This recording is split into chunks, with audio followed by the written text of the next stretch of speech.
Hi everyone, it's Evelyn Brody here again, and today I'm discussing the question from the 4th chapter of A Better Pill.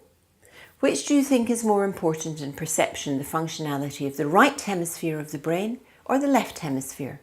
Alternatively phrased are emotions, intuition, creativity, and a wide-ranging perspective, more or less important than language, logic, rationality, and compartmentalization. There are well-documented differences between the structure and functionality of the two hemispheres of the brain cortex.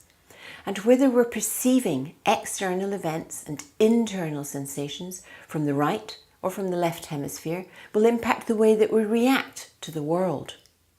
Neuroscience and psychology are rapidly recognizing that the right hemisphere is more important for autonomy and self-regulation, as comprehensively documented in the work of Dr. Ian McGilchrist. But values in the Western world are often associated with the attributes of the left hemisphere, attributes such as logic, language, and rationalism. Unfortunately, the left hemisphere has a tendency to dissociate from our own bodies, from empathic emotional interaction with other people, and from recognition of our symbiotic relationship with the very planet that we're living on. As McGilchrist says, the left hemisphere does not itself have life. Such life as it appears to have, coming from reconnecting with the body, emotion and experience through the right hemisphere. Sound familiar? I want to raise very briefly the tricky issues of what exactly is perception, as it's clearly not the same as seeing with the optic nerve. This takes us into very difficult territory, but the work of Dr. Carl Pribram and other neuroscientists since the 1970s has demonstrated that the what is it primary information received by the amygdala is converted through complex mathematical transformations by the hippocampus into holographic representations or memories of what we've perceived.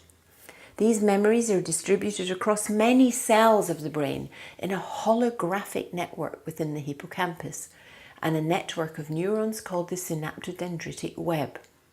So each cell contains the whole memory, but from a different perspective.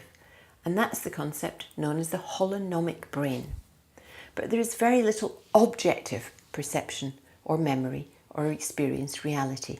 Everything is subject to the dependence and attitudes and the state of mind that we're in at the moment of perception. To help in obtaining the best possible experience in our lives, we need to learn that we're capable of changing our perceptual states, and hence the actions that we decide to take and the memories that we go on to form. If you've watched this, please do join our discussion on the Facebook community.